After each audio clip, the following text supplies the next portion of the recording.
Drama के starting में हम यहाँ पर हमारे मेन लीड लुयान को देखते हैं, जो कि यहाँ पर अपना स्पेशल मिशन कंप्लीट कर रहा होता है। एंड असल में यहाँ पर एक स्पेशल सीक्रेट कमांडर होता है। वो उसका मिशन इतना ज़्यादा डिफिकल्ट था कि वो उसकी जान भी ले सकता है। यहाँ पर एक बहुत बड़ा धमाका भी होता है एंड इस धमाके की वजह से यहाँ पर हमारी फीमेल लीड जेनी उठ जाती है। एंड ये सब कुछ यहाँ पर जेनी का सपना होता है, पर इसका मतलब ये नहीं है कि वो उसकी रियलिटी नहीं है।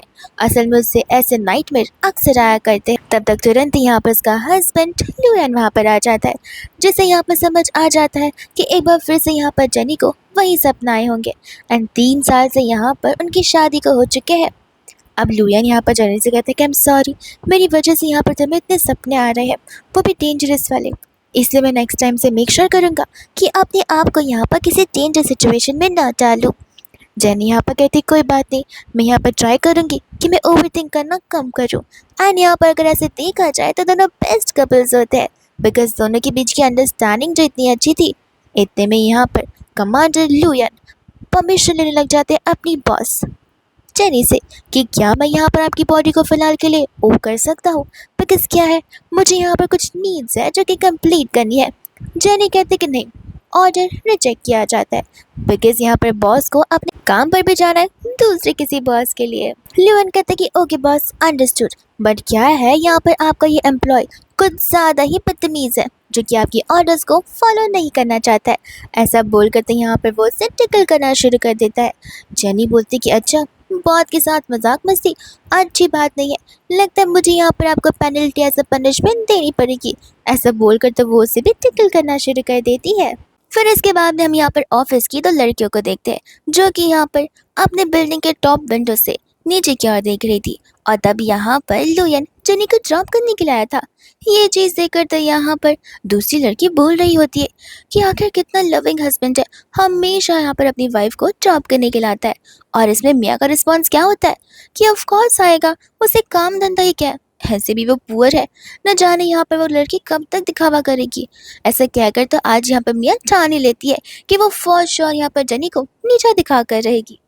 एंड जैसे यहाँ पर कंपनी में एंटर करती है, कुछ लोग होते हैं जो कि उसके स्टाइलिश कपड़ों के यहाँ पर तारीफ करते हैं एंड नहीं बता रहे होते कि जेनी एवरीडे यहाँ पर परफेक्टली रेडी होकर आती है। मियाँ यहाँ पर टॉन्ट मारना शुरू कर देती है कि रेडी होकर क्यों नहीं आएगी। अब कोई अगर उसके साथ उसके हस्बैंड को देखेगा तो डिफ्रेंशिएट भी कर तो पाना चाहिए कि आखिर जेनी और उसके हस्बैंड के बीच का डिफरेंस क्या है। ऐसे भी वो लोग अक्सर यहाँ पर कपड़ों का इस्तेमाल करते ताकि वो अपनी करीबी को ढक सके। जेनी को तो यहाँ पर गुस्सा आ जाता है कि ये कैसी बातें कर रही है मियाँ, एंड मियाँ बीइंग अ वुमन उसे ऐसी दूसरी वुमन के बारे में बातें तो बिल्कुल नहीं करनी चाहिए। वुमेन का स्टेटस भले हाई या लो क्यों ना हो, लेकिन वो रुकती ही नहीं है तब तक जब तक मैनेजर वहाँ पर नहीं आता। वहाँ मैनेजर आकर सभी को बता रहा होता है कि आखिर किन किन लोगों के यहाँ पर प्रमोशंस हुए एंड उनमें से एक यहाँ पर जेनी भी होती है। मिया तो यहाँ पर बहुत ज़्यादा खुश हो रही थी, ये सोच रही कि उसे भी प्रमोशन मिलेगा।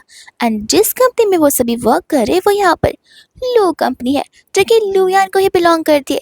लेकिन सभी के सभी इस बात को लेकर अनअवेयर है कि लुयान ऑलरेडी यहाँ पर जेनी के साथ में शादी कर चुका है। बट ऐसा नहीं है कि वो बहुत पहले से इस कंपनी को ओन करता है। कुछ समय पहले यहाँ पर जेनी की शिफ्टिंग हुई है इस कंपनी में, और जो भी कंपनी में हो जाती है वो हर कंपनी को यहाँ पर लुयन ओन करने लग जाता है, ताकि यहाँ पर वो जेनी को कम्प्लीटली प्रोटेक्ट रख सके एंड यहाँ पर उसे सारे बेनिफिट्स दे सके। मनी मन यहाँ पर जेनी सोच रही होती है कि इससे अच्छा तो मैं घर पर ही बैठ जाऊँ, न जाने यहाँ पर फिर वो मेरे साथ क्या पूरा दिन घर पर रुका रहेगा। मिया तो यहाँ पर फ़ोन में लुयन का फोटो भी ओपन कर लेती है एंड सभी को दिखा रही होती है कि लुयन कितना ज़्यादा हैंडसम दिखता है। एंड साथ साथ यहाँ पर उसके हैंडसम फेस के अलावा उसकी मस्कुलर बॉडी के भी बारे में बात कर रही थी, जो चीज़ सुनकर यहाँ पर सभी लोग शाय फील कर रहे थे, स्पेशली लड़कियाँ। एंड यहाँ पर बेचारी जेनी को क्रिंज लग रहा था। अब यहाँ पर वो लोग जेनी से पूछने लग जाते कि उसका क्या पर्सपेक्टिव है। जेनी को तो बस यहाँ पर याद आ रहा होता है कि लुयन यहाँ पर कितना ज़्यादा हॉट है कि वो यहाँ पर उसे बेर कर ही नहीं सकती है। उसी बात को लेकर यहाँ पर वो शर्मा रही होती है, लेकिन लोगों को यहाँ पर लग रहा होता है कि वो क्या ही सोचेगी, उसका तो ऑलरेडी यहाँ पर हस्बैंड है। मियाँ कहते हैं कि एक सेकंड, तुम्हारी शादी को यहाँ पर इतने साल हो चुके हैं, लेकिन अब तक तुमने हमें यहाँ पर अपने हस्बैंड के बारे में तो कुछ बताया ही नहीं कि आखिर वो काम क्या करता है। जेनी कहती कि क्यों, अगर बता दूंगी और अमीन निकला तो क्या तुम उस पर भी दौरे डालोगे। ये सुनकर यहाँ पर सभी लोग हंसने लग जाते हैं मियाँ के ऊपर। मियाँ कहते कि रहने दो, ये सारी बस बोलने वाली बात है। तुम्हें मीठी मीठी बातें करने आती है और लोगों को सरकास्टिक वे में जवाब देना आता है। बोल दो ना कि तुम्हारा हस्बैंड यहाँ पर ऐसा कुछ काम नहीं करता जिसे लेकर तुम यहाँ पर प्राउड फील करती हो, इसलिए ओपनली इन चीज़ों के बारे में बता नहीं पाती। अब जेनी उसे क्या ही बताए कि वो काम के बारे में वो एक्चुअल में नहीं बता सकती। मैनेजर तो यहाँ पर खुश हो जाता है कि चलो अच्छी बात है कि जेनी का हस्बैंड ज़्यादा कुछ करता नहीं है, लगता है शायद से इसलिए यहाँ पर दोनों एक साथ रह नहीं पाते। अब सभी के सभी लियोन के बारे में सर्च करना शुरू कर देते हैं। एंड यहाँ पर जेनी होती है जो कि लियोन को चिल्ला रही थी कि किसी तो कंपनी को छोड़ दो। लियोन कहते कि अभी तक तो यहाँ पर सरप्राइज बाकी है। एंड यहाँ पर जेनी समझ जाते कि वो कंपनी में आने वाला है। 3 साल से जो यहाँ पर वो उसके साथ शादी कर बैठी है। जैसे ही मैनेजर यहाँ पर सभी को बताता है कि मिस्टर लुयन आने वाले, सभी लड़कियां मेकअप करना शुरू कर देती हैं। एंड लुयन जैसे ही आता है, सभी के सभी यहाँ पर एकदम गर्लिश बिहेव करने लगती हैं कि जैसे लुयन उन्हें देखती उनके साथ शादी कर लेगा। एंड जैसे यहाँ पर वो एंटर करता है, वो सबसे पहले यहाँ पर जेनी के पास जाता है, उससे हाथ मिलाते हुए उसे ग्रीट करता है और जानबूझ के यहाँ पर उसके हाथों में टिकल करता है ताकि जेनी का कुछ रिएक्शन हो एंड सभी को ऑलरेडी यहाँ पर हिंट्स मिल जाए। मनी मन यहाँ पर जेनी कहते कि अगर किसी को हमारे बारे में पता चला तो सबसे पहले मैं जेल जाऊंगी तुम्हारे मर्डर के नाम पर। एंड यहाँ पर लुयन मुस्कुरा रहा होता है बिकॉज उसे उसकी वाइफ के इरादे बहुत अच्छे से पता जो होते हैं। वह स्माइल कर वहाँ से चला जाता है, जो स्माइल उसने यहाँ पर जेनी को दी थी। बट हमारी प्रिंसेस मिया ये सोच रही होती कि वो स्माइल यहाँ पर मिस्टर लुयन ने उसे दी है। इसके बाद यहाँ पर सभी के सभी कॉन्फ्रेंस रूम में होते हैं। मैनेजर जेन यहाँ पर सभी को अपने अपकमिंग प्रोजेक्ट्स के बारे में डिटेल्स दे रहा होता है। उसकी प्रेजेंटेशन चल रही थी। अब सबका ध्यान तो यहाँ पर प्रेजेंटेशन पर होना चाहिए, स्पेशली कंपनी के न्यू प्रेसिडेंट का। लेकिन यहाँ पर उसका ध्यान सिर्फ और सिर्फ जेनी पर होता है, जहाँ पर जेनी उसे इशारे भी करते कि मुझे देखो मत वरना सचमुच पिट दूंगी। लुआन यहाँ पर उसे इशारे करते कि नहीं नहीं, मैं तो तुम्हें देखता रहूंगा, जब तक चाहे तब तक देखता रहूंगा। अब लुआन को प्रेसिडेंट होने के नाते मिनट्स ऑफ मीटिंग लिखनी चाहिए, लेकिन यहाँ पर वो उसके और जेनी के इमोजीज बनाकर साइड में ढेर सारे हार्ट्स बना रहा होता है। और बस इतना ही नहीं, वो लेग से यहाँ पर उसे टीज भी कर रहा था, जहाँ पर जेनी अपने हील से ही उसे मारने लग जाती है। लुआन आउच करने लग जाता है और सभी का ध्यान उस पर होता है। जेनी रेस्टरूम का बहाना मारती है तो लुयन भी रेस्टरूम का बहाना मारता है और ये चीज़ यहाँ पर जेन को कुछ ऑफ सी लगती है। दोनों वहाँ से चले जाते हैं एंड यहाँ पर सिया मिया से कहने लगती है कि तुम्हें नहीं लगता कि मिस्टर लुयन यहाँ पर जेनी को लेकर कुछ ज़्यादा ही क्लिंगी है। एंड यहाँ पर दोनों कपल्स होते हैं जेनी के कैबिन में, जहाँ पर वो जेनी को किस किया जा रहा था। जेनी बोलते कि हम सुबह सुबह ही मिले और तुम ये सब कर रहे हो। वो उसे कहने लग जाता कि सुबह सुबह, तुम्हें पता है मैं तुमसे दूर 28 मिनट्स 35 सेकेंड्स था, अब 36 सेकेंड्स, अब 37 और अब 38। तुम खुद ही सोचो, मुझे तो ऐसा लगने लगा था कि जैसे मुझे सांस ही नहीं आ रही है। मुझे तो लग रहा था कि जैसे इस दुनिया पे मेरे यहाँ पर आखिरी दिन होगा। और ऐसा मैन किसे नहीं चाहिए होता है जो कि यहाँ पर अपनी वाइफ से अपनी लव से कंप्लीटली ऑब्सेस्ड हो। एंड वो मैन यहाँ पर लुयानी होता है। जेनी से कहते कि अब आ गई होगी सास मुझे किस करने के बाद। अब बात आगे बढ़ेगी, इसके पहले कोई यहाँ पर दरवाजे पर आ जाता है तो जेनी ज़बरदस्ती यहाँ पर लुयान को डेस्क के नीचे छुपाना शुरू कर देती है। एंड तब तक यहाँ पर वह जेन को अंदर आने की परमिशन दे देती है। जेन यहाँ पर पूछने लग जाता है कि तुम अकेली हो। वो कहती कि क्यों, तुम्हें क्या भूत भी नजर आते हैं। जेन कहते कि तुम भी ना कितना फ्लर्ट करती हो। अब जेनी कैसे बताए कि उसे सार्काज़्म में रिस्पॉन्ड कर रही होती है। जेन कहते कि नहीं, वो बस मुझे यहाँ पर मिस्टर लू की आवाज़ आई तो सोचा एक बार आकर यहाँ पर देख लो कि वो यहाँ पर है या फिर अपने कैबिन में। जेनी बोलते कि काम क्या है वो बताओ। तो वो उसे कहने लग जाता है कि तुम ठीक तो। जेनी कहते कि ऑफकोर्स मैं ठीक हूँ। लेकिन इतने में यहाँ पर लुयन का टीजिंग शुरू हो जाता है। उसे पता होता है कि जब यहाँ पर वो जेनी को टच करता है तो वो कितनी सेंसिटिव होती है एंड वो जानबूझ कर सब कुछ कर रहा था। जेन यहाँ पर जेनी से कहने लग जाता है कि तुम्हारा फेस अचानक से यहाँ पर रेड क्यों हो रहा है, क्या तुम्हें फीवर है। जेनी कहती कि नहीं, बस वो ज़्यादा काम करने की वजह से ये सब कुछ हो रहा है। जेन बोलता है कि सही कहा, मैं समझ सकता हूँ कि तुम यहाँ पर इस कंपनी के लिए कितना काम करती हो एंड साथ साथ मेरे लिए भी। जेनी कहती कि तुम्हारे लिए, मैं तो कंपनी के लिए वर्क करती हूँ, मैं पर्सनली तुम्हारे लिए क्यों वर्क करूँगी। जेन कहता है कि देखो जेनी, मुझे पता है कि तुम क्या फील करती हो, मैं जानता हूँ कि तुम शादीशुदा हो, लेकिन तुम्हें इस बात को लेकर गिल्टी फील करने की बिल्कुल ज़रूरत नहीं है कि तुम मुझे पसंद करती हो। आई अंडरस्टैंड यू, मैं भी तुम्हें पसंद करता हूँ एंड मैं तुम्हें ऐसी एक्सेप्टेंस देने के लिए रेडी हूँ। ये सुनते तो यहाँ पर लुयन जेनी को बाइट ही कर देता है, जहाँ पर जेनी गुस्से में उठती है एंड जेन से कहते कि देखो बेफिजुल की बातें करो मत, मेरे साइड से ऐसा कुछ नहीं है, एंड प्लीज़ यहाँ से जाओ, मैं अपना काम कर रही हूँ। जैन कहता है कि ठीक है, शांत हो जाओ। मैं समझता हूँ कि तुम शादीशुदा इसलिए गिल्टी फील हो रहा होगा, पर फिक्र मत करो, तुम आराम से अपना टाइम लेकर यहाँ पर सोच सकती हो और उसके बाद भी हम यहाँ पर बातें करते हैं। ऐसा बोलकर वहाँ से वो चला जाता है। अब यहाँ पर लुएन जेनी से कहने लग जाता है कि देखा देखा आखिर क्यों मैं यहाँ पर हर वक्त कंपनी को शिफ्ट करता रहता हूँ जहाँ पर तुम ज्वाइन हो जाती हो। एक काम करो, रिजाइन कर दो। जेनी बोलती कि अरे अरे, किसी और की वजह से मैं यहाँ से रिजाइन क्यों करूँ? मैंने इस प्रोजेक्ट पर यहाँ पर बहुत मेहनत की है एंड मुझे पता है कि इस प्रोजेक्ट के रिजल्ट्स मुझे यहाँ पर पॉजिटिव आने वाले हैं। अब यहाँ पर जस्ट बिकॉज वो मुझे पसंद करता है उस वजह से मैं अपने लाइफ गोल्स को तो यहाँ पर चेंज नहीं कर सकती ना। और वैसे भी तुम्हें जेलस होने की कोई ज़रूरत नहीं है। वो क्या है ना, मैं इतनी ब्यूटीफुल हूँ ही जो लोग यहाँ पर मुझसे अट्रैक्ट हो जाते हैं। लेकिन तुम भी कुछ कम नहीं हो, लड़कियाँ तुमसे भी बहुत जल्दी अट्रैक्टेड हो जाती है। लुयान कहते कि हाँ मैं जेलस फील नहीं कर रहा हूँ, बट डीप डाउन यहाँ पर लुयान को खुद पता होता है कि वो जेलस वाले लोगों का किंग है, किंग।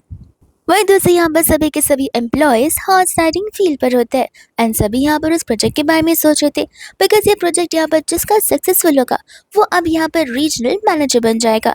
मियाँ तो यहाँ पर जेनी को ऑलरेडी वार्निंग दे देती है कि देखो मैं तुम्हें ऑलरेडी बता कर रख रही हूँ कि ये प्रोजेक्ट मुझे मिलने वाला है, फिर मैं यहाँ पर रीजनल मैनेजर बन जाऊँगी और तुम मेरे अंडर काम करोगे, जैसे मैं बोलूँगी वैसे। जेनी यहाँ पर हंसती है कहते कि देखो, या तो रीजनल मैनेजर बनने के बाद तुम मुझे फायर कर देना या तो मैं खुद ही रिजाइन कर दूंगी बिकॉज मैं ऐसे इंसान के साथ वर्क नहीं कर सकती जिसके पास मुझसे भी कम टैलेंट है। एंड ऐसा कहकर वहाँ पर वो उसी की बेइज्जती करवा देती है। एंड जैसे ही यहाँ पर उनकी बातें आगे बढ़ रही थी सभी की नजरें यहाँ पर सिर्फ एक तरफ मुड़ जाती है, और सिर्फ जहाँ से यहाँ पर लुयन हॉर्स राइडिंग करते हुए आ रहा था।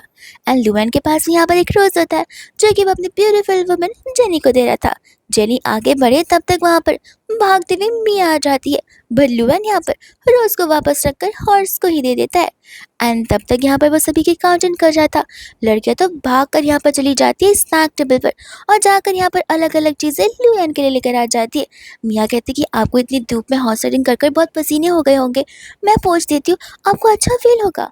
अब यहाँ पर वो उसी टॉवल को लेता है एंड जेनी के पास यहाँ पर चला जाता है एकदम क्लोज, जिसे देखकर तो यहाँ पर सभी लड़कियाँ जेलस फील करती है, लेकिन मियाँ को यहाँ पर और भी इमोशंस फील हो रहे थे, यानी कि गुस्से वाले।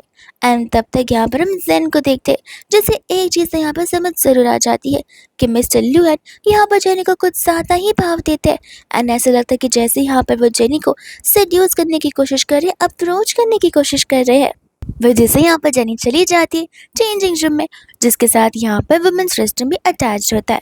यहाँ पर तो वो सोच रही थी कि घर जाने के बाद वो लुएन को पनिश जरूर करेगी, और एक दिन के लिए नहीं, कंटिन्यूसली एक वीक तक। लुएन यहाँ पे ये सारी बातें सुन रहा था एंड वो जेनी से कहने लग जाते कि अरे तुम अपने हस्बैंड को 1-2 वीक तक पनिश करोगे, तुम्हें नहीं लगता ये गलत बात है? जेनी कहते कि सबसे पहले तुम इस चेंजिंग रूम में क्या कर रहे हो, तुम्हें पता है ना कि यहाँ पर कोई भी आ सकता है? लुएन कहते कि नहीं, कोई नहीं आ सकता तब तक जब तक तुम यहाँ पर चिल्लाओ ना। देखो, मैं तो यहाँ पर तुम्हें किस करने वाला हूँ, अब तुम्हें यहाँ पर अपनी आवाज़ को कंट्रोल में रखना होगा ताकि कोई हमारी आवाज़ सुनकर यहाँ पर अंदर क्यों ना पड़े। जेनी समझाते कि देखो फिलहाल मुझे यहाँ पर प्रोजेक्ट पर फोकस करना है, ना कि अपने पर। ऐसे भी हम यहाँ पर कंपनी के काम के सिलसिले में यहाँ पर आए हैं, ना कि यहाँ पर अपनी पर्सनल लाइफ डिस्कस करने के लिए, जो कि हम घर पे भी कर सकते हैं। लुएन कहता कि नहीं, घर पर बहुत कम टाइम मिलता है, ऐसे भी कंपनी का काम तो ऑलमोस्ट हो ही चुका है, प्रोजेक्ट सबमिट भी हो चुके हैं, अब बस रिजल्ट की देरी है। उसके लिए कौन सा तुम्हें यहाँ पर पूरा दिन रात वापस से प्रोजेक्ट रिक्रिएट करना पड़ेगा, तुम्हें तो बस मेरे साथ बैठकर यहाँ पर टाइम स्पेंड करना है शांति से। इसलिए तो मैंने यहाँ पर हॉर्स राइडिंग वाला इवेंट ऑर्गेनाइज किया ताकि तुम यहाँ पर बाद में थक ना जाओ। ये सारी बातें यहाँ पर वो लोग कर रहे होते कि तब तक मिया को यहाँ पर उस रूम से आवाज़ आने लग जाती है, और मिया को यहाँ पर डाउट होता है कि ये तो मिस्टर लू की आवाज़ है, आखिर ये किससे किस मांग रहे हैं। अब वो कान लगाकर सुनने की पूरी कोशिश करती है, बट तब तक यहाँ पर दरवाज़ा ओपन हो जाता है और वो तो ऑलमोस्ट नीचे गिरने वाली थी। जेनी कहती कि क्या कर रही हो, मैं रूम में यहाँ पर अकेली हूँ, अगर मुझे इतना ही प्यार करती हो तो अंदर क्यों नहीं आ जाती? मियाँ कहते कि देखो, मैं यहाँ पर तुमसे कोई प्यार व्यार नहीं करती। जेनी बोलते कि मैं समझ सकती हूँ, तुम्हें पता है मैंने सुना है कि झगड़ने वाले लोग अक्सर यहाँ पर एक दूसरे से ज़्यादा प्यार करते हैं। तुम मुझसे इतना झगड़ती हो, कभी कभी तो मुझे लगता है कि क्या पता तुम्हें यहाँ पर लड़कियों में इंटरेस्ट हो, यानी कि मुझ में, लेकिन तुम बस यहाँ पर एक्सप्रेस नहीं कर रही हो। लेकिन खैर, अगर तुम लड़का भी होती तो भी मैं तुम्हें रिजेक्ट करती।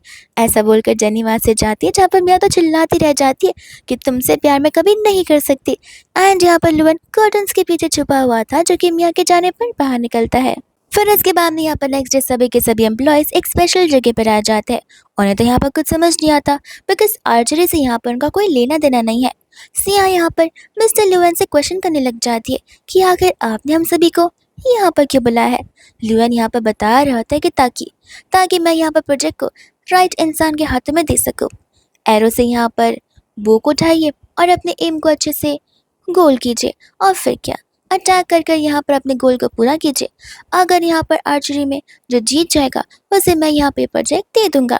ये सुनकर तो यहाँ पर जेनी खुश हो जाती है कि वो पक्का ये सब कुछ जीत सकती है। लेकिन इसके पहले कि जेनी जाए, वहाँ पर मिया ही धक्का मारकर चली जाती है।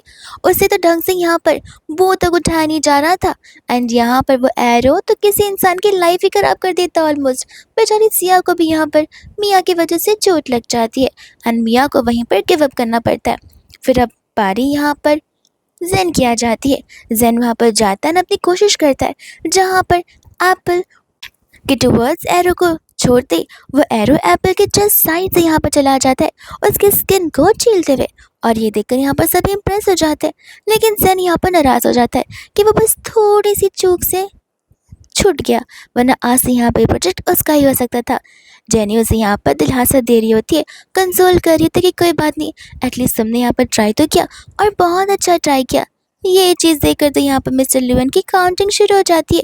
वो सोचता है कि 2.33 सेकेंड्स, इतने समय तक जेनी ने यहाँ पर उसे कंसोल किया, ये तो बहुत बुरी बात है। एंड यहाँ पर वो उसे इशारे करने लग जाता है। जेनी यहाँ पर समझ जाती कि ल्यूएन को यहाँ पर जेलस फील हो रहा है। ल्यूएन यहाँ पर जेन से कहने लग जाता है कि तुमने तो बड़ी अच्छी आर्चरी की है। जैन कहते हैं कि थैंक यू मेरी तारीफ़ करने के लिए। वो यहाँ पर हंसने लग जाता है, बोलते कि मैं तारीफ़ नहीं कर रहा था, मैं तो यहाँ पर तुम्हारा मजाक उड़ा रहा था। इतना गंदा आर्चरी तो मैंने आज तक नहीं देखा है। ऐसे कहकर वो उठता है, बो एंड एरो को उठाकर अपना एम लगाता है, एंड वो एकदम एप्पल के सेंटर से जाता है, जिसे देखकर यहाँ पर सभी बहुत इम्प्रेस हो जाते हैं। वही दूसरे यहाँ पर सभी उसकी तारीफ करना शुरू कर देते हैं और रुकते ही नहीं है। ल्यूएन यहाँ पर जेन को एक और मौका देता है, कहते कि चलो अगर तुमने यहाँ पर एप्पल को एम भी कर दिया तो ये प्रोजेक्ट यहाँ पर तुम्हारा हो जाएगा। अब सभी डिसअपॉइंटेड हो जाते हैं, बिकॉज सबने यहाँ पर जेन से होप्स छोड़ दी थी। जेन को यहाँ पर पता होता है कि एक बार ट्राई करने पर ही यहाँ पर उसका शोल्डर इतना पेन कर रहा है, तो वो दूसरी बार यहाँ पर कैसे ही ट्राई कर सकता है। लेकिन यहाँ पर जेनी होती है जो कि आगे बढ़ती है एंड कहती है कि मैं कोशिश करूँगी। जेनी की बात सुनकर यहाँ पर मिया यहाँ पर हंसने लग जाती है एंड कहती है कि तुम कोशिश करोगी या फिर यहाँ पर अपनी बेइज्जती करवाओगी। सिया यहाँ पर जेनी से पूछती कि तुम्हें यहाँ पर आर्चरी शूटिंग करना आता है। जेनी कहती कि थोड़ा बहुत मेरे हस्बैंड को बहुत अच्छे से आता है, उन्होंने मुझे यहाँ पर सिखाया है। ये बात सुनकर तो यहाँ पर ल्यूएन बहुत प्राउड फील कर रहा होता है।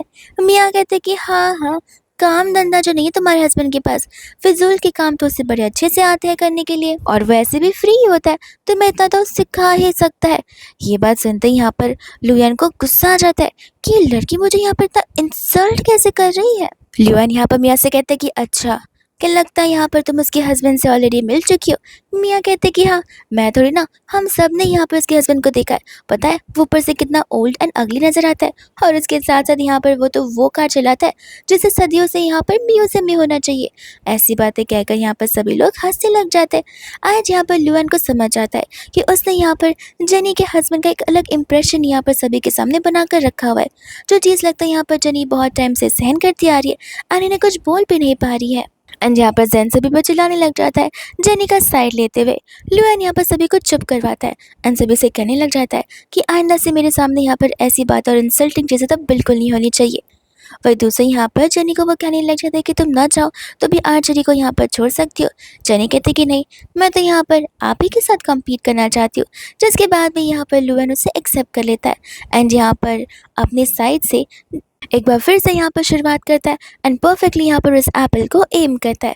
अब बारी यहाँ पर जेनी की आ जाती है, तो फिर यहाँ पर मिया जेनी को वार्निंग देने लगती है कि देखो, मैं नहीं चाहती कि तुम्हारी वजह से यहाँ पर हमारी इतने सालों की मेहनत खराब हो जाए। सोच समझ कर यहाँ पर डिसीजन लेना जेनी। जेनी कहते कि क्यों, तो फिर क्या तुम जाकर यहाँ पर मेरे साथ कम्पीट करना चाहती हो। मिया को पता होता है कि उसे आर्चरी ढंग से आती नहीं है, लेकिन ये एक बहुत अच्छा मौका हो सकता है जेनी को यहाँ पर ह्यूमिलेट करने का और बदला लेने का। तो वो जेनी से कहते हैं कि ठीक है, चलो, अगर तुम हारी तो फिर तुम्हें यहाँ पर रिजाइन करना होगा। जेनी कहते हैं कि अच्छा ठीक है, लेकिन अगर मैं जीती तो तुम्हें वैसा करना होगा जैसा मैं यहाँ पर तुम्हें कहूँगी। मिया इस बेट को यहाँ पर मान लेती है एंड यहाँ पर शर्त की शुरुआत कर लेती है, जिसके बाद में यहाँ पर जेनी जब आर्चरी के लिए जाती है तब यहाँ पे पीछे से लू यान उसकी मदद करता है एंड ऑफ कोर्स इस वजह से यहाँ पे जेनिन का स्कोर 10/10 होता है। ये देखकर यहाँ पर लुएन विजेता को घोषित कर देता है, यानी कि विनर को, जो कि यहाँ पर जेनी होती है। बट मिया यहाँ पर चिल्लाने लगती कि नहीं, ये तो अनफेयर है, ये तो गलत है। लुएन कहते कि अच्छा, तो तुम यहाँ पर मेरे ऑर्डर के अगेंस्ट आना चाहती हो। अब इसके बाद यहाँ पर मिया के पास कुछ बोलने के लिए रहता ही नहीं है। बेचारी जाकर यहाँ पर हॉर्स राइडिंग फील्ड में अपने आप को घुमाना शुरू कर देती है, अपने दुख को यहाँ पर मिटाने के लिए।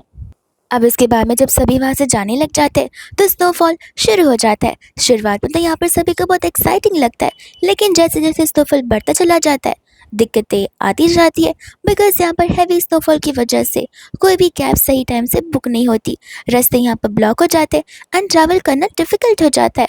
अब सभी सोच रहे थे कि वो क्या करेंगे एंड यहाँ पर जेनी को लुयान का टेक्स्ट आ जाता है, जो कि उसे बता रहा होता है कि मैं 5 मिनट में तुम्हें पिक करने के लिए आ जाऊँगा। सभी कहते कि लगता है यहाँ पर जेनी तुम्हारे हस्बैंड तुम्हें पिक करने के लिए आ रहे हैं। जेनी कहते कि ऑफ कोर्स हस्बैंड है तो हस्बैंड होने का फर्ज तो निभाई गई।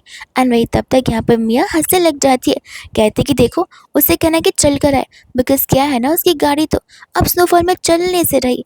ये बातें कर कर वो लोग वहाँ पर हंसने लग जाते हैं। एंड यहाँ पर सिया मिया से पूछती है कि तुम क्या यहाँ पर कैब बुक कर रही हो। मिया कहते कि नहीं, कैब बुक करने की ज़रूरत मुझे नहीं है, मेरे पास तो यहाँ पर इतने लॉन्डे हैं कि वो मेरी ब्यूटीफुल शक्ल और मेरी पिटी वॉइस सुनकर ही तुरंत ही भागे चले आएंगे मुझे यहाँ पर पिक करने के लिए। वो फर्स्ट पर्सन को कॉल लगाती है, लेकिन वो क्लब में तो यहाँ पर एंजॉय कर रहा होता है। वो सेकंड पर्सन को कॉल लगाती है, जो कि बोल रहा था इतनी ठंडी में मैं कैसे आ सकता हूँ, मैं तो यहाँ पर पूरा का पूरा जम जाऊंगा। और तीसरा पर्सन तो हिलेरियस था, बिकॉज वो अपनी गर्लफ्रेंड के साथ होता है। गुस्से में यहाँ पर मिया को तीनों कॉल कट करने पड़ते हैं एंड अब इस बार यहाँ पर सभी मिया के ऊपर हंस रहे थे। जेनी कहते कि हो गया, लगता है यहाँ पर तुम्हारी ओवर एक्टिंग से कोई नहीं पट पाया। मियाँ कहते कि सब बिजी है, बस इसलिए नहीं आ पाए। जेनी कहते कि हाँ हाँ, बस सब कुछ हमने सुना। जैन यहाँ पर इतने में ही जेनी को ऑफर करने लग जाता है कि देखो मैं तुम्हें ड्रॉप कर देता हूँ, ऐसे भी 1-2 घंटे तक टैक्सी का मिलना बहुत मुश्किल हो सकता है। जेनी मना करते हुए बताती है कि कोई उसे यहाँ पर ऑलरेडी पिक करने के लिए आ रहा है, इसलिए वो उसके साथ चली जाएगी। मिया यहाँ पर जैन से कहती है कि ये क्या, तुम हम में से किसी को भी तो ड्रॉप कर सकते हो, तुम्हें जेनी को ही क्यों ड्रॉप करना है। जैन कहते कि अभी अभी यहाँ पर जेनी के हाथों से एक बड़ा डील साइन हुआ है, तो फिर मैं ऑफकोर्स सी बात है कि जेनी को प्रायोरिटाइज करूँगा, ना कि उन लोगों को जो कि प्रोजेक्ट बनाना तक नहीं जानते। और इस बात से तो यहाँ पर मिया गुस्सा हो जाती है एंड इतने में यहाँ पर एक स्पोर्ट्स कार जेनी को पिक करने के लिए आ जाती है। जेनी कहते कि चाहती हूँ, मेरे हस्बैंड मुझे पिक करने के लिए आ गए। मिया कहते कि तुम्हारे हस्बैंड के पास ये गाड़ी कब से आई, सभी को पता होता है ये गाड़ी यहाँ पर कोई चीप गाड़ी नहीं है। सिया कहते कि सही कहा, ये चीप गाड़ियों में से तो बिल्कुल नहीं है, ये एक एक्सपेंसिव लग्जरियस स्पोर्ट्स कार है जिसे सिर्फ यहाँ पर मिस्टर लू जैसे इंसान ओन कर सकते हैं। लेकिन क्या पता यहाँ पर जेनी तुम्हारे हस्बैंड ही मिस्टर लू रहेंगे तो। जेनी कहते कि तुम सभी कुछ ज़्यादा ही ओवर थिंक कर रहे हो। मिया कहते कि सही कहा, ऐसे भी यहाँ पर लू थोड़ी ना इसका हस्बैंड हो सकता है, इसका हस्बैंड लगता है यहाँ पर सिर्फ शो ऑफ करने के लिए चीज़ें कर रहा है। जेन को भी कुछ पल के लिए लगता है कि हो सकता है यहाँ पर जेनी के हस्बैंड ने कार को रेंट आउट किया हो। जेनी को पता होता है कि यहाँ पर वो खड़ी होकर बहस नहीं कर सकती, उसे जाकर चुपचाप यहाँ पर कार में बैठ जाना चाहिए ताकि वहाँ से वो चली जाए और किसी को उसकी आइडेंटिटी के बारे में पता ना चले। वो जा तो रही थी, बट ये मिया यहाँ पर उसका पीछा छोड़ती नहीं है, वो तो उसके पीछे पीछे जाते ज़बरदस्ती उसे रोकने के लिए। मिया कहते कि कितनी रूड हो तुम, भागी कहाँ जा रही हो, अब तुम्हारा हस्बैंड तुम्हें पिक करने के लिए आए, हम सब यहाँ पर तुम्हारे कलीग्स हैं, तुम हमें इस तरीके से डिसरिस्पेक्ट कैसे कर सकती हो। एटलीस्ट तुम्हारा हस्बैंड बाहर आकर हमें ग्रीट तो कर ही सकता है, क्या उसमें यहाँ पर इतने से भी मैनर्स नहीं है। जैन इसके पहले कुछ कहे तब तक यहाँ पर लुयान खुद ही बाहर निकलने लग जाता है एंड कहता है कि क्या तुम सभी मेरे बारे में बात करो। सभी के सभी यहाँ पर शॉक्ड रह जाते कि क्या सचमुच यहाँ पर जेनी का हस्बैंड लुयान है। सिया कहते कि सच बताओ कि यहाँ पर मिस्टर लुएन तुम्हारे हस्बैंड है। अब मियाँ तो ना बोलने वाली थी, लेकिन जोर से यहाँ पर जेन ना बोल देता है एंड कहते कि ये चीज़ पॉसिबल नहीं है। मियाँ कहते कि सही कहा, मैं इस चीज़ को लेकर यहाँ पर अप्रूवल नहीं दूंगी। जेनी यहाँ पर बहाने मारते कि नहीं नहीं, मिस्टर लुएन मेरे हस्बैंड कैसे हो सकते हैं। आज की प्रोजेक्ट की जीत की खुशी में वो बस मुझे यहाँ पर ड्रॉप करना है, इससे ज़्यादा और कुछ भी नहीं है। अब लुएन यहाँ पर अपनी मिसेस से बातों से डिनाई थोड़ी ना कर सकता है, उसे यहाँ पर एक्सेप्ट करना ही पड़ता है और हाँ, बोलना ही पड़ता है दिल पे पत्थर रखकर। जेनी वहाँ से चली जाती है, जहाँ पर मियाँ को गुस्सा आ जाता है कि आखिर मिस्टर ल्यूअर यहाँ पर जेनी को इतना स्पेशल ट्रीट क्यों करते हैं। हम सभी तो यहाँ पर खड़े, हमें भी तो यहाँ पर राइट मिलनी चाहिए। जिससे यहाँ पर जेन समझ जाता है कि ज़रूर यहाँ पर मिस्टर लू का जेनी को लेकर कुछ और ही अल्टरनेट मोटिव है, इसलिए मुझे यहाँ पर सबसे पहले अपना मूव करना ही पड़ेगा। जेनी यहाँ पर स्नोफॉल को देखते हुए जा रही थी, जहाँ पर उसे स्नोफॉल बहुत ही पसंद आता है, लेकिन इतनी देर तक विंडो नीचे कर कर यहाँ पर उसे ठंड लगने लग जाती है। तो फिर लुआन यहाँ पर उसे अपना हाथ पॉकेट में रखने के लिए कहता है। लुआन कहता है कि देखो, ये सभी चीज़ें कार में शोभा नहीं देती, ऐसे भी हम यहाँ पर घर पर जा रहे हैं ना। लुआन यहाँ पर हंसने लग जाता है एंड कहते कि लगता है मुझसे ज़्यादा तुम उन चीज़ों के बारे में सोचती हो। मैं तो तुम्हें यहाँ पर हीटिंग पैड से रहा था, लेकिन लगता है यहाँ पर तुम्हारे थॉट्स कुछ ज़्यादा ही विलिश टाइप के। एंड यहाँ पर जेनी ब्लश करने लग जाती है। अब जब यहाँ पर जेनी शार लेकर आती है, तब वो बाहर आकर देखती है कि किस तरीके से यहाँ पर लुआन ने एंटायर बेडरूम का और जेनी का मूड चेंज कर दिया होता है, जहाँ पर दोनों एक दूसरे को किस करते हैं और एक साथ यहाँ पर एंटायर नाइट स्पेंड करते हैं। अब इसके बाद में यहाँ पर मॉर्निंग हो जाती है, जहाँ पर जेनी स्पेशल अलार्म सिस्टम से उठती है, यानी कि यहाँ पर उसका प्यारा सा हस्बैंड उसे जाने के लिए आता है। लुआन यहाँ पर जेनी को तो बच्चे की तरह उठा रहा था, जेनी को बिल्कुल भी अपनी आंखें नहीं खोलनी होती, तो वो उसे उठाकर यहाँ पर सीधा बाथरूम लेकर चला जाता है एंड कहते कि अब तुम ब्रश कर लो ताकि मैं यहाँ पर तुम्हें नहला सकूँ। जेनी कहती कि नहीं नहीं, इतना बस जाएगा, मैं खुद ही यहाँ पर सब कुछ कर लूँगी।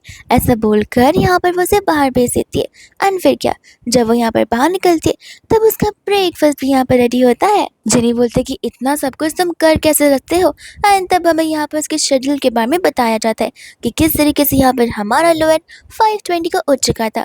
सबसे पहले जाकर यहाँ पर उसने एक्सरसाइज की, बॉक्सिंग की, अपने फिजिक्स पर पूरा ध्यान दिया एंड फिर घर आकर यहाँ पर जेनी के लिए स्पेशली अपने हाथों से ब्रेकफास्ट प्रिपेयर किया। फिर जेनी के लिए कपड़े सेलेक्ट किए, फिर जाकर उसने जेनी को यहाँ पर उठाया एंड जेनी होती है जो कि यहाँ पर मस्त की लाइफ जी रही थी, बस खाओ पियो और ऐश करो। उसका ब्रेकफास्ट का कर हो जाता है, जहाँ पर लुआन उसे रोक लेता है, पीछे से हक करने लग जाता है। अब जेनी को लगने लग जाता है कि यहाँ पर लुआन उसे नॉर्मल सा हक कर रहा है, लेकिन वो होता बहुत शरारती है।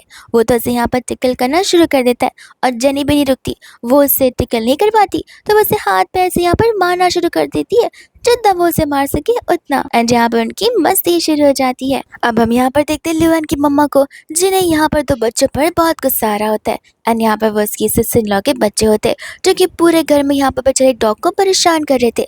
तो आंटी यहाँ पर उनके हाथ से डॉग को लेकर डॉग को बेच देती है। इनडायरेक्टली उन्होंने तो यहाँ पर डॉग को रेस्क्यू किया था, बचाया था, पर किसने जाने यहाँ पर उनका कितना दम घुट रहा होगा। तब तक बच्चे यहाँ पर रोना धोना शुरू कर देते कि आंटी तो यहाँ पर हमें खुश देखना ही नहीं चाहती है, आंटी तो यहाँ पर हमसे लव करती ही नहीं है। आज यहाँ पर आंटी कहने लग जाते कि देखो बेटा बच्चों, तुम अभी छोटे हो और यहाँ पर एनिमल्स को ऐसे ट्रीट नहीं करते, जब बड़े हो जाओगे, समझदार बन जाओगे, तब तुम उसके साथ खेल सकते हो। बच्चे यहाँ पर रोना धोना शुरू कर देते हैं एंड उनकी यहाँ पर ग्रैंडमा आ जाती है, जो कि आकर कहती कि छोड़ो ना, अब जाने भी दो ना, आखिर क्या ही फ़र्क पड़ जाएगा। लियोन की मम्मा कहते कि तुम समझ नहीं रही हो, जस्ट बिकॉज यहाँ पर एनिमल्स की आवाज़ नहीं होती इसका मतलब ये नहीं कि वो लोग नहीं सफ़र कर रहे होते। आंटी कहते कि मैं जानती हूँ, लेकिन मेरे बच्चे तो सिर्फ यहाँ पर खेलना चाहते, उन्होंने जानबूझकर किसी एनिमल को हर्ट नहीं किया। लुआन की मम्मा यहाँ पर बच्चों को माफ़ कर देती है, बच्चे खुशी खुशी खुश हो जाते हैं। यहाँ पर इतने खुश कि वो लुआन की मम्मा का प्रीशियस पर्ल का नेकलेस तक तोड़ देते। अब यहाँ पर लिमिट क्रॉस हो चुकी थी, आंटी को गुस्सा आ रहा था एंड लुआन की मम्मा यहाँ पर आंटी के साथ झगड़ने लग जाती कि तुम्हारे ग्रैंडसन यहाँ पर बहुत बदतमीज़ है, उन्हें यहाँ पर ढंग से चीज़ें करनी भी नहीं आती और एक्चुअल में वो लोग बहुत बदतमीज़ होते, उन्हें कोई मैनर्स कोई डिसिप्लिन नहीं सिखाए गए थे। बच्चे शरारती होते हैं लेकिन बदतमीज़ नहीं, वो लोग तो पिल्लों तक फाड़ रहे होते हैं और वो सभी चीज़ें कर रहे होते हैं।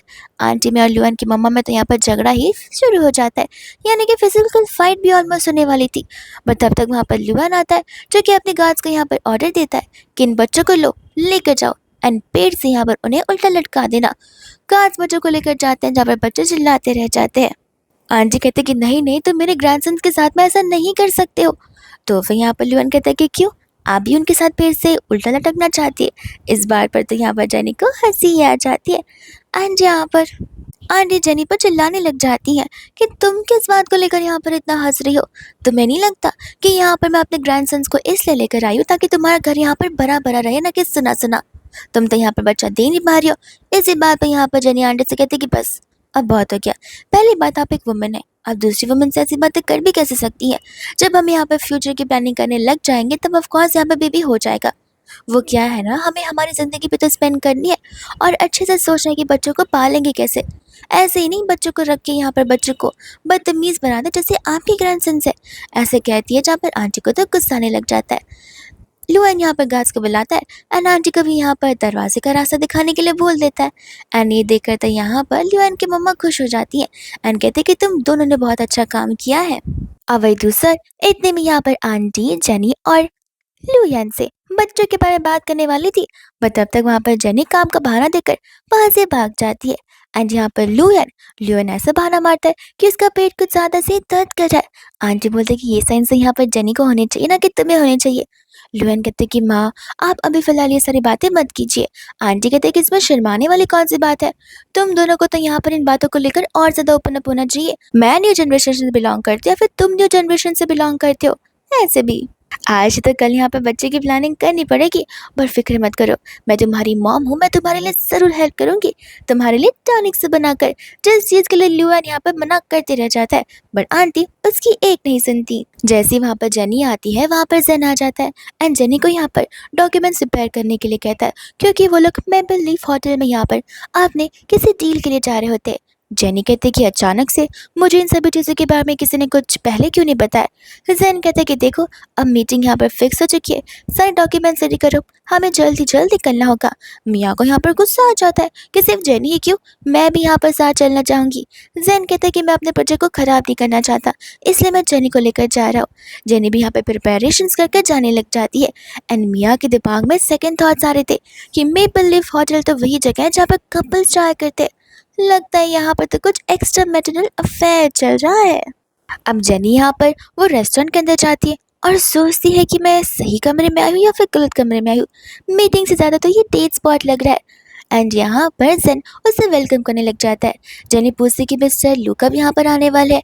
जेन कहते कि तुम शांति से बैठो तो मैं मिस्टर लू के बारे में तुम्हें ज़रूर बताऊंगा। एंड यहाँ पर वो उससे आराम से बैठकर पानी पीने के लिए बोलता है।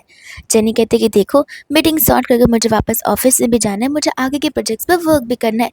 जेन कहते क्या आई नो जेनी तुम्हें कितने सारे काम है, अब फिलहाल के तुम अपने ब्रेन को यहाँ पर शांत कर लो और तुम मुझे बताओ तुम्हें कैसा लगेगा अगर मैं तुम्हें बताऊँ कि यहाँ पर मिस्टर लू नहीं आने वाले एंड ये दिन स्पेशली हमारे लिए हो सकता है। जेनी कहती कि देखो तुम गलत सोच रहे हो। जेन बोलता कि नहीं मैं कुछ गलत नहीं सोच रहा हूँ, मैं अच्छे से जानता हूँ कि तुम यहाँ पर कितनी शाय फील करती हो, तुम कितनी इनोसेंट हो जेनी। एंड मैं ये भी अच्छे से जानता हूँ कि आखिर हम दोनों की फीलिंग्स एक दूसरे के लिए क्या है। ऐसा बोलकर वो जेनी के क्लोज आ रहा होता है। जेनी यहाँ पर से दूर जाने की कोशिश कर रही होती है। जेनी कहते कि देखा मिसअंडरस्टैंडिंग हुई है, जैसे तुम हमारे बारे में सोचो वैसा कुछ भी नहीं है। जैन कहते कि देखो जेनी मैं समझ रहा हूँ कि तुम यहाँ पर कॉन्फिडेंटली इस फैक्ट को एक्सेप्ट नहीं करोगी, लेकिन आखिर कब तक हम यहाँ पर इन चीज़ों को छुपाते रहेंगे। जेनी बोलते कि छुपाने वाली कोई बात नहीं है, मैं तुमसे कह रही हूँ कि मुझे फीलिंग्स नहीं है, विच मीन्स नहीं है। मैं ना बोल रही हूँ और तुम्हें हाँ हाँ सुनाई दे रहा है, इतना ही है तो जाकर अपने कानों को ठीक करवा लो। जैन बोलता है कि देखो एक प्यार में इंसान इतना गुस्सा करता है, कर लो गुस्सा, मैं समझ सकता हूँ, ऐसे भी गुस्से से तो यहाँ पर प्यार बढ़ता है। जेनी कहते कि ठीक है मैं तुम पर गुस्सा नहीं कर रही, मैं तुमसे प्यार से भी नहीं बात करी, मैं तुमसे शांति से बात कर तुम्हें समझा रही हूँ कि मेरी वेडिंग रिंग को देखो, मेरी शादी हो चुकी है, अब कोई बातें तुम्हारे पल्ले पड़ रही है। जैन कहते कि जेनी मुझे तुम्हारी शादी से कोई एतराज़ नहीं है। जेनी बोलते कि मुझे है, तो वो बोलता है कि ये तो बहुत अच्छी बात है कि तुम्हें अपनी शादी से एतराज़ है। जेनी बोलते कि मुझे मेरी शादी से नहीं बल्कि तुमसे प्रॉब्लम है, तुम बात को समझ नहीं रहे हो। ऐसा कहकर वो जाने वाली थी, लेकिन यहाँ पर जेन की ईगो को हर्ट हो जाता है। वो कहता है कि क्या तुम्हें यहाँ पर मुझसे प्रॉब्लम है, आखिर मैंने ऐसा क्या कर दिया, तुम्हें नहीं लगता कि तुम मैरिड वुमेन से अब मेन प्रॉब्लम होती हो। ऐसे भी एक बार शादी करने के बाद तुम्हारा वर्थ एंड वैल्यू डाउन हो जाता है। तुम्हें तो यहाँ पर खुश रहना चाहिए कि मैं तुम्हें यहाँ पर एज इट इज एक्सेप्ट करने के लिए रेडी हूँ। जेनी बोलते कि हेलो एक सेकेंड, तुम्हें कौन बोल रहा है मुझे एक्सेप्ट करने के लिए, और शर्म मुझे क्यों है, शादीशुदा होना कोई क्रिमिनल वाली बात नहीं है, शर्म तो यहाँ पर तुम्हें आनी बतानी चाहिए जो तुम मुझे यहाँ पर हैरेस करने की कोशिश कर रही हो, ये जानने के बावजूद भी कि मैं यहाँ पर शादीशुदा हूँ। जैन कहता है कि सब समझ रहा हूँ मैंने तुम्हें यहाँ पर अपने सर पर चढ़ा कर रखा है और तुम यहाँ पर एक्टिंग क्यों कर रही हो। हम दोनों के अलावा यहाँ पर ना कोई इंसान है और ना ही यहाँ पर दीवारों के कान है और ना कोई सीसीटीवी कैमरा है जिससे यहाँ पर तुम्हारी अच्छाई और सच्चाई सभी के सामने आ जाएगी। जनी कर लो एक्सेप्ट कि यहाँ पर तुम जैसी वुमन क्या करती है। मैं अच्छे से जानता हूँ घर को संभालना, पति को संभालना तुम लोगों के लिए कितना बड़ा टास्क होता है, इसलिए तुम यहाँ पर काम पर आकर अपना मेन फोकस अपने बॉस पर रखती हो ताकि यहाँ पर बॉस के साथ बातें कर कर और 4 बातें आगे बढ़ाकर तुम्हें प्रमोशन मिल जाए, तुम्हें यहाँ पर चीज़ें मिलना शुरू कर जाए। और इतना सब मेहनत करने से तो अच्छा ही है ना कि यहाँ पर तुम डायरेक्टली मुझे अप्रोच कर लो, मैं तुम्हें बस सब कुछ यहाँ पर दे पाऊँगा। जनी समझ जाती कि चीज़ें यहाँ पर रॉन्ग ट्रैक पर जा रही है और ये इंसान यहाँ पर उसके लिए ठीक नहीं है। वो जा तो सकती है लेकिन क्या पता चीज़ें यहाँ पर फिजिकल चीज़ों में बदल जाए एंड वो अपने आप को यहाँ पर डिफेंड नहीं कर पाए, इसलिए यहाँ पर वो फ़ोन पर वॉइस रिकॉर्डिंग चालू कर देती है। जेनी कहती कि देखो मुझे तुमसे यहाँ पर कोई बहस नहीं करनी है, मैं समझ सकती हूँ कि तुम्हारा ईगो तुम्हारे लिए कितना ज़्यादा ऊपर होगा, लगता है यहाँ पर ये सारे काम कर करी तुम्हें प्रमोशंस मिल गए एंड तुम मैनेजर की पोस्ट पर आए हो, लेकिन मुझे इससे यहाँ पर कुछ फ़र्क नहीं पड़ता, मुझे जाने दो। अब यहाँ पर वो उसके हाथ शेक करने लग जाता है जिस वजह से जेनी का फ़ोन यहाँ पर नीचे गिरता है एंड यहाँ पर जैन देख लेता है कि जेनी मिस्टर लुएन को यहाँ पर वॉइस रिकॉर्डिंग भेज रही है। जैन यहाँ पर कहने लग जाता है कि सचमुच तुम तो लगता है कि यहाँ पर बहुत बड़ा तीर मारने की कोशिश कर रही हो, तुम्हें क्या लगता है कि तुम मिस्टर जैन के सामने यहाँ पर सिंपैथाइज करोगे या यहाँ पर वो हीरो की तरह तुम्हें बचाने के लिए आ जाएंगे। देखो जितना पैर है उतना ही चादर फैलाना चाहिए, एक्स्ट्रा नहीं। तुम्हारा गोल यहाँ पर मैं हूँ ना कि वो मिस्टर लू। और क्या लिखा है तुमने, हस्बैंड हम डिनर करते हैं, लगता है यहाँ पर तुम 2 नहीं 3 हस्बैंड अब रखना चाहती हो। तुम्हें क्यों लगता है कि तुम यहाँ पर अपने कंपनी के प्रेसिडेंट को अप्रोच कर पाओगी। जेनी को यहाँ पर गुस्सा आने लग जाता है एंड यहाँ पर वो उसे थप्पड़ी मार देती है। यहाँ पर लू जब ऑफिस में आता था वो यही सोचा था कि आज यहाँ पर वो जेनी के साथ टी रूम में मेकआउट करेगा और कल यहाँ पर स्टोर रूम में ऑफिस रोमांस करेगा।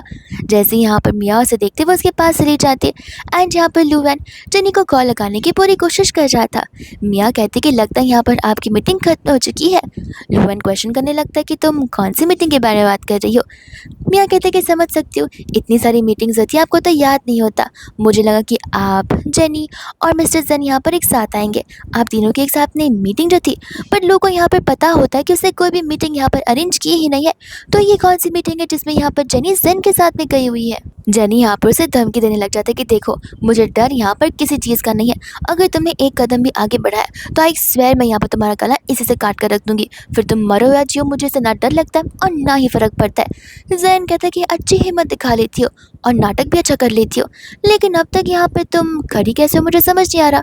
जेनी को इस बात पर कुछ समझ नहीं आता एंड अचानक से यहाँ पर से डिजीनेस सा फील होने लग जाता है, जिससे वह समझ जाती है कि जैन ने ज़रूर यहाँ पर कुछ से गलत किया, इसलिए वहाँ से वो भागने की अपनी पूरी कोशिश करती है, पर जैन यहाँ पर दरवाजे को लॉक कर देता है एंड उसे यहाँ पर ज़बरदस्ती अंदर की ओर खींचने लग जाता है। वही दूसरे यहाँ पर लुआन होता है जो कि सेम रेस्टोरेंट में आकर यहाँ पर जेनी को बस ढूंढ रहा होता है एंड जैसे यहाँ पर उसे पता होता है कि वो एक कमरे में है जो कि प्राइवेट रूम है, तो वो तुरंत ही यहाँ पर स्टाफ से कहकर उस चाबी से दरवाजे को खोलकर सबसे पहले यहाँ पर जैन को जोर से मुक्का मारता है एंड जेनी यहाँ पर अपने हस्बैंड की तारीफ करने लग जाती है कि तुमने जो भी किया बेस्ट किया। लेकिन यहाँ पर सिर्फ लोया ने नहीं बल्कि यहाँ पर जेनी ने खुद जैन तक मारा था एंड वो तब जब यहाँ पर वो उसे अप्रोच कर रहा था।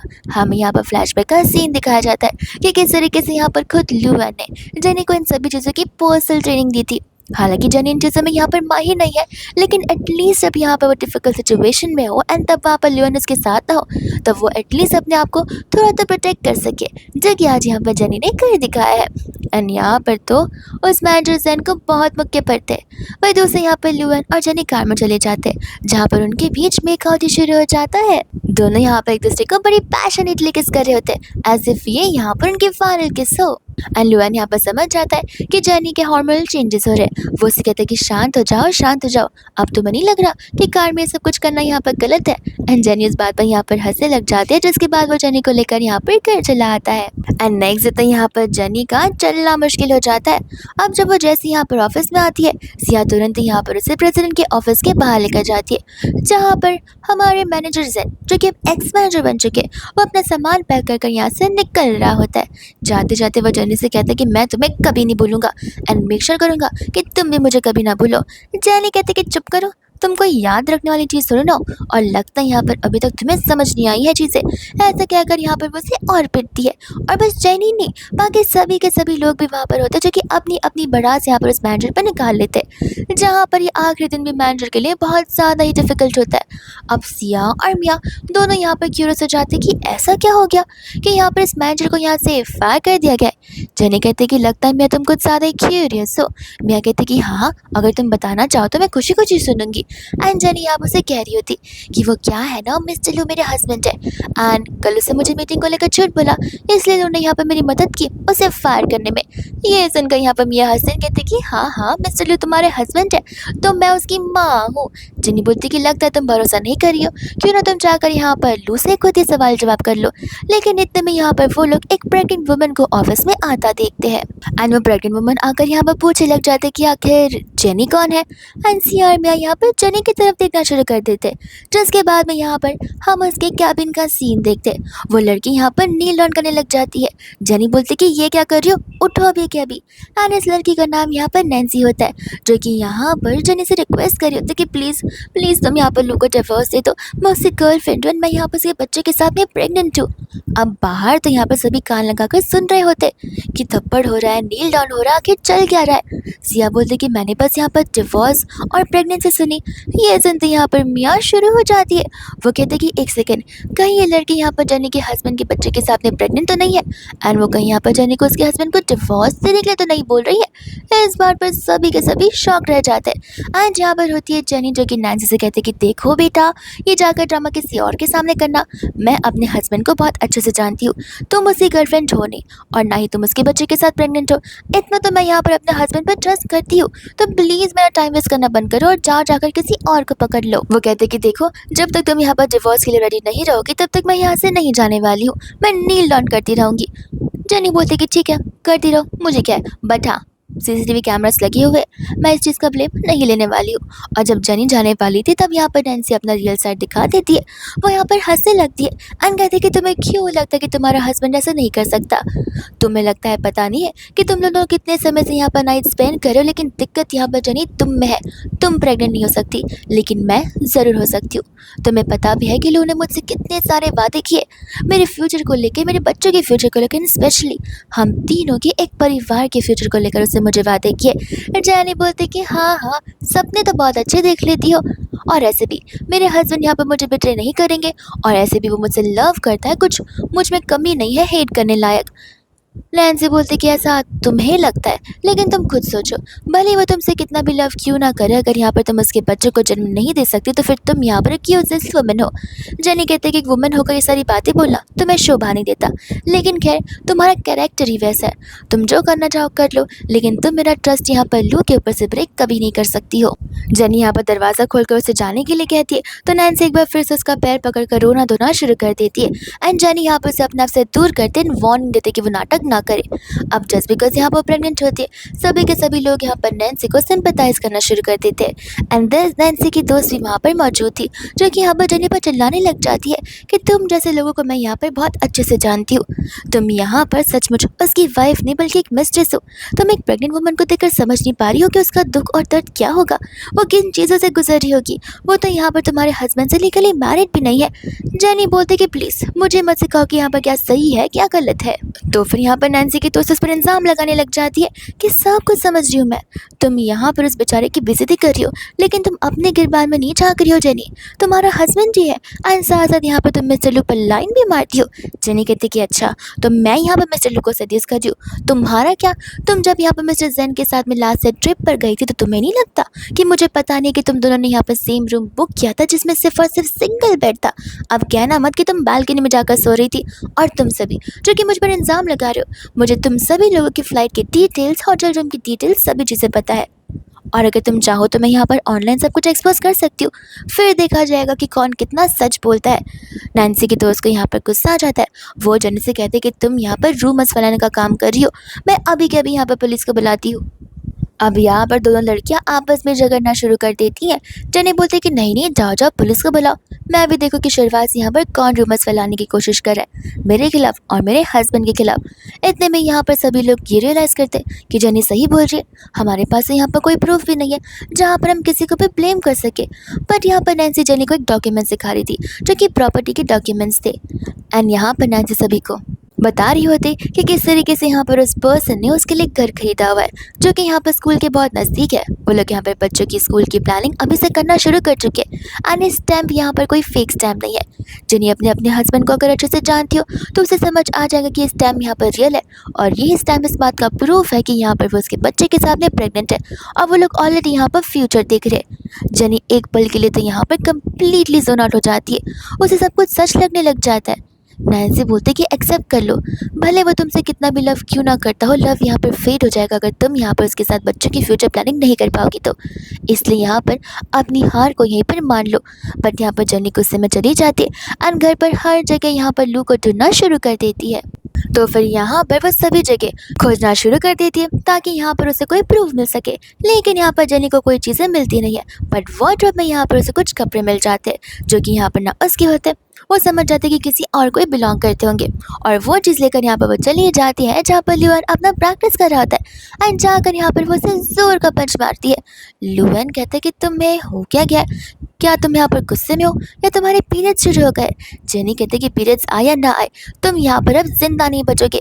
ऐसे कहकर वो उसे और पिटती है एंड पूछने लग जाता है कि आखिर ये कपड़े यहाँ पर किसके। ल्यूएन को यहाँ पर खुद इस बारे में कुछ भी नहीं पता होता एंड जेनी उसे पीटे ही जा रही थी। ल्यूएन सोच रहा था कि देखो प्लीज़, मैं रिग्रेट नहीं करना चाहता कि मैंने तुम्हें ये सब कुछ सिखाया है, मारना पिटना थोड़ा कम मारो, तब मैं जिंदा रहूँगा ना पता लगाने के लिए कि आखिर किसने मुझे फ्रेम करने की कोशिश की है। जेनी बोलती है कि फ्रेम करने की कोशिश की है, तुम मेल को मैं यहाँ पर बहुत अच्छे से जानती हूँ, एक नंबर के मैनिपुलेटर होते हो और तुम मुझे यहाँ पर मैनिपुलेट नहीं कर सकते। मैं तो तुम्हें बाद में बताती हूँ, एक बार मेरे पास और भी प्रूफ आ जाए फिर देखना, फिर तो तुम्हारा नाम और निशान यहाँ से गायब हो जाएगा।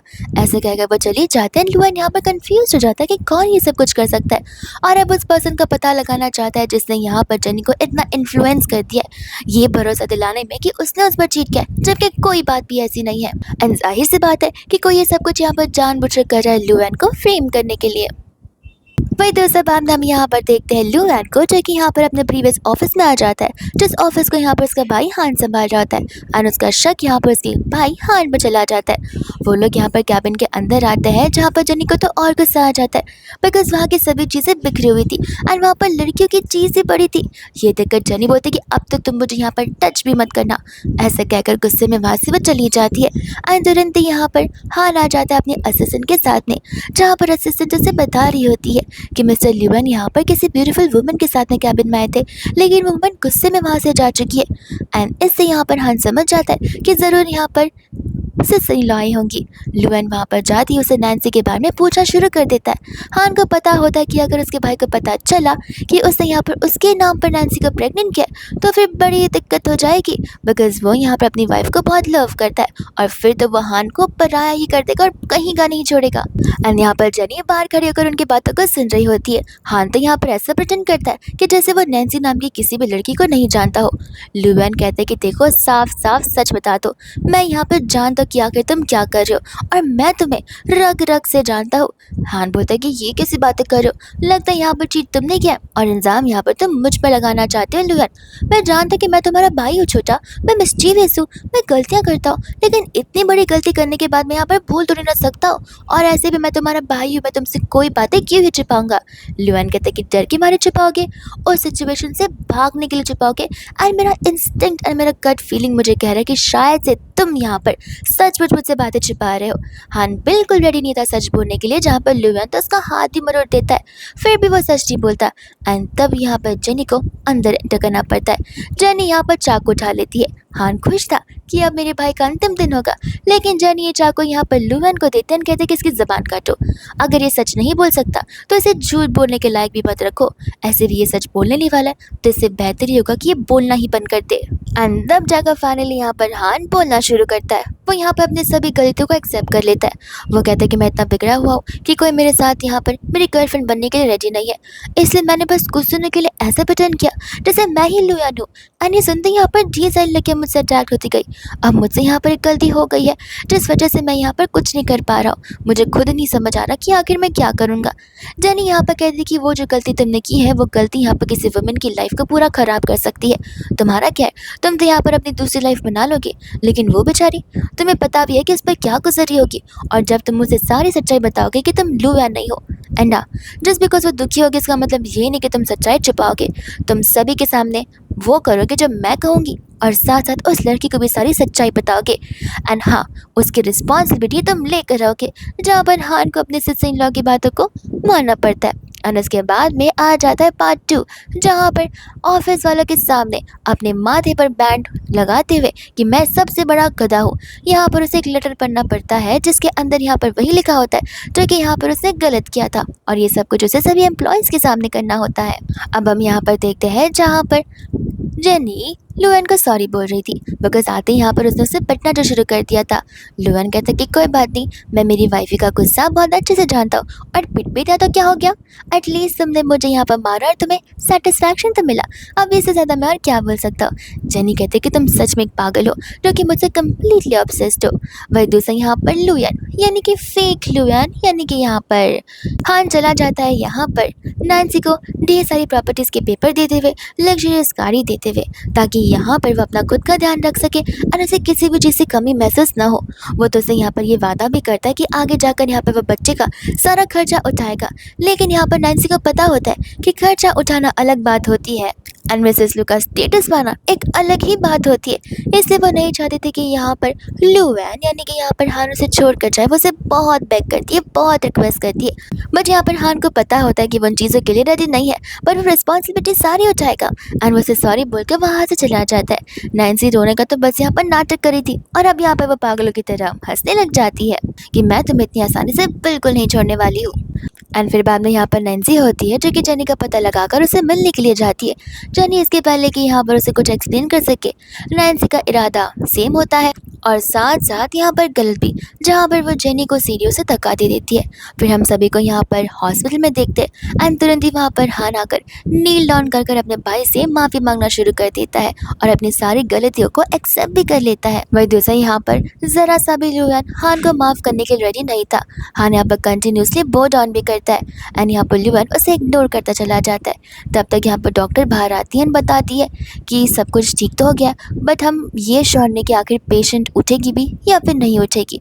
जिसके बाद में यहाँ पर लुएन जेनी का हाथ पकड़कर बहुत रोया था एंड बस वो यही चाहता था कि जेनी जल्द से जल्द यहाँ पर होश में आ जाए, बिकॉज अगर एक इंसान 1 या 2 दिन से ज़्यादा बेहोश रहेगा तो वो कोमा में भी जा सकता है। इसकी पॉसिबिलिटीज़ एंड चांसेस बढ़ जाते। इतने में यहाँ पर जेनी कहने लगती है, रो तो ऐसे रहो जैसे मैं मर चुकी हूँ, एंड धीरे धीरे यहाँ पर वो उठने की कोशिश कर रही होती है। लुएन यहाँ पर उसे मरने वाली बातें करने से मना करने लग जाता है एंड कहता है कि प्लीज़ ऐसी बातें वापस से कभी मत करना। लुएन यहाँ पर खुश हो जाता है, कहते कि वाइफी तुम फाइनली उठ चुकी हो। जेनी बोलते कि वाइफी तुम हैंडसम दिख रहे हो इसलिए मैंने तुम्हें यहाँ पर अपना हाथ पकड़ने दिया, लेकिन तुम किस हक से मुझे यहाँ पर वाइफी बुला रहे हो। ये सुनते यहाँ पर लुएन को चक्कर आने लग जाते एंड जेनी यहाँ पर चली जाती है हैंडसम मैन को बचाने के लिए। वो कहते कि अरे अरे तुम बेहोश कैसे हो गए, कहीं लगता है यहाँ पर तुम्हारी गर्लफ्रेंड तुम्हें छोड़ कर गई है और कहीं उसकी शक्ल मुझसे मिलती जुलती तो नहीं है। लुएन कहते कि ये तुम कैसी बातें कर रहे हो। तब तक वहाँ पर स्टाफ आ जाती है जो कि कहते कि गुड मिसेस लू अब आप यहाँ पर जाग चुकी है। जेनी बोलते कि मिसेस लू तुम मुझे यहाँ पर मिसेस लू की बुला रही हो। वो कहते कि वो इसलिए बिकॉज आप मिस्टर लू की वाइफ है। एंड जेनी कहते कि नहीं नहीं मेरी अभी तक शादी नहीं हुई, मैं तो सिंगल हूँ, और ये मिस्टर लू कौन है। एंड तब वो यहाँ पर लू की तरफ इशारे करती है। जेनी कंफ्यूज्ड कि ये लड़की को तो मैं जानती भी नहीं हूँ, तो मेरी शादी कैसे हो सकती है। ऐसा सोचकर वहाँ से वो जाने लग जाती है सैड होकर कि मुझे कुछ याद क्यों नहीं आ रहा, या फिर क्या पता ये लोग मुझे बेवकूफ़ बनाने की कोशिश कर रहे हैं। एंड तब यहाँ पर उसके ब्रेन का रिपोर्ट निकाला जाता है, जिससे यहाँ पर पता चलता है कि गिरने की वजह से उनके ब्रेन को डैमेज आ चुका है एंड यहाँ पर जेनी चीज़ें भूल चुकी है। ऐसी कोई बात नहीं है कि वो याद नहीं कर सकती, लेकिन ये रास्ता यहाँ पर डिफ़िकल्ट भी हो सकता है और ईजी भी हो सकता है कि उसे 2 वीक में चीज़ याद आ जाए, या फिर 2 साल में याद आ जाए, या फिर 20 साल तक भी याद आए। पॉसिबिलिटीज़ यहाँ पर हाई टू लो सब होती है, लेकिन ये अब यहाँ पर थेरेपिस्ट पर डिपेंड करता है, घर वालों पर डिपेंड करता है कि वो लोग जेनी को कैसे पुरानी चीज़ों से यहाँ पर अच्छे से सेंस करवाते हैं, उसके सभी ऑर्गन्स को रीमेक करते ताकि जेनी यहाँ पर चीज़ें याद करना शुरू कर दे। एंड जेनी यहाँ पर कंफ्यूज होती है कि वो मेरा हस्बैंड है बट मैं उसे हस्बैंड एक्सेप्ट नहीं कर सकती बिकॉज वो मेरे लिए यहाँ पर एक अननोन पर्सन है। इसलिए यहाँ पर वो डिवोर्स एग्रीमेंट्स लेकर चली जाती है, जो कि यहाँ पर लू और आंटी देखकर परेशान हो जाते हैं। लू कहता है कोई बात नहीं, वो मेरी वाइफ है, मैं उसे परस्यू कर कर रहूँगा चाहे कुछ भी क्यों ना हो जाए। अब एक दूसरे यहाँ पर लियोयान हान को लेकर आ जाता है, कहता है कि तुमने मुझसे प्रॉमिस किया था कि तुम वो सब कुछ करोगे जो मैं तुम्हें करने के लिए बोलूंगा। हान कहते हैं कि हाँ, पर इसका मतलब ये थोड़ी ना कि मैं अपनी जान दे दूंगा। लियोयान कहते हैं कि फिक्र मत करो, ज़्यादा से ज़्यादा तुम कोमा में जा सकते हो, लेकिन मरोगे तो बिल्कुल भी नहीं। बिकॉज क्या है ना, भगवान ऐसे लोगों को इतना जल्दी ऊपर से नहीं बुलाते। अब जैसा कह रहे हो वैसा करो, चुपचाप मुझ पर अटैक करो। ऐसा वो बोलता है एंड हान अटैक करना शुरू कर देता है। जेनी उसी रास्ते से जा रही होती है जहाँ पर वो ये सब कुछ देखते हैं। लियोयान की मदद करने आ जाती है एंड हान को तो बहुत अच्छे से पिट कर रख देती है। अब यहाँ पे बेचारा सैड हो जाता है, सिंपैथी गेन करना शुरू कर देता है, मगर अब रास्ता ही क्या बचा है। जेनी कहते कोई बात नहीं, घर चलो, मैं तुम्हारी यहाँ पर मरम पट्टी कर देती हूँ। वो लोग यहाँ पर घर पर पहुँचते हैं जहाँ पर जेनी उसके बाइसेप्स को देखती है एंड वही देखती है वहाँ पर पिघल जाती है। वो सोचती है कि कहीं ना कहीं मेरा हस्बैंड तो हो ही सकता है, इतना हैंडसम जो दिखता है और मेरी चॉइस जो इतनी अच्छी है। वो उसकी मदद करने लग जाती है कि वही उनकी क्लोजेस कुछ ज़्यादा ही बढ़ने लगती है एंड वही दूसरा यहाँ पर वो खुद ब खुद अपने आप पीछे हट जाती है एंड कहती कि प्लीज़ मुझे ठीक नहीं लग रहा, तो मैं अब यहाँ से जाना चाहिए। जेनी नेक्स्ट यहाँ पर ऑफिस में आकर कंफ्यूज बैठी होती है, उसे यहाँ पर समझ ही नहीं आता कि आखिर कहाँ पर क्या चीज़ें चल रही हैं। एंड तब यहाँ पर जेनी को नैन्सी के बारे में पता चलता है। मिया और सिया उसे लेकर उस घर पर चले जाते हैं जो कि यहाँ पर जेनी के हस्बैंड ने यहाँ पर उसे गिफ्ट किया होता है, यानी कि नैन्सी को। वो घर के अंदर जैसे तैसे घुसती है एंड उसे यहाँ पर ल्यूएन दिखता है। वो उसे बोलते कि तुम मुझ पर चीट कर रहे हो। ल्यूएन कहते कि नहीं, मैं वुयान हूँ, ल्यूएन का ट्विन ब्रदर। मैं जानता हूँ कि तुमने मेरे बारे में कभी सुना नहीं होगा, क्योंकि हम यहाँ पर बचपन से एक दूसरे को हेट करता है। हमारे खून तो एक है लेकिन हमारे ख्यालात बिल्कुल भी नहीं। जेनी कहते कि मुंह बंद रखो, मैं कोई पागल हूँ क्या? तुम ट्विंस नहीं हो सकते, तुम दोनों यहाँ पर सेम पर्सन हो। वो यानी कि ल्यूएन कहते कि नहीं, हम सेम नहीं है। लोग हमें चाहे यहाँ पर भाई क्यों ना बुला ले, लेकिन मैं कभी उस इंसान को अपना भाई कंसिडर नहीं कर सकता। जेनी वहाँ से जाने लग जाती है एंड ल्यूएन यहाँ से भागना शुरू कर देता है एंड जेनी यहाँ पर ल्यूएन को कॉल कर तुरंत मिलने के लिए बुलाती है एंड वो आ जाता है कैजुअल कपड़ों में यहाँ पर जेनी से मिलने के लिए। जेनी सोचते कि इतना जल्दी तो यहाँ पर नहीं आ सकता अगर इसके पास यहाँ पर फ्लाइंग जेट ना हो, लेकिन उसके मन की डाउट्स यहाँ पर जाते नहीं है, तो वो भागकर वापस से उसी घर की ओर जाती है एंड लुयन भी यहाँ पर भागना शुरू कर देता है, जहाँ पर वुयन बनकर वो एकदम ही पूरे एटीट्यूड के सामने बैठा हुआ था कि जैसे उसकी भागने की वजह से सांसें ही ना फूल रही हो। अब यहाँ पर जेनी वापस घर पर आ जाते है, उसे कुछ नहीं समझ आ रहा होता। इतने में यहाँ पर रात हो जाती है एंड जेनी के अकॉर्डिंग यहाँ पर वुयन उससे मिलने के लिए आया, जो कि उसे लव करता है। वो कहते हैं कि वो देखो, मेरी शादी हो चुकी है, मैं जानती हूँ कि मैं अपने हस्बैंड को याद नहीं कर पा रही हूँ, लेकिन इसका मतलब ये नहीं कि मैं उसके ऊपर यहाँ पर ऐसे चीट कर दूंगी।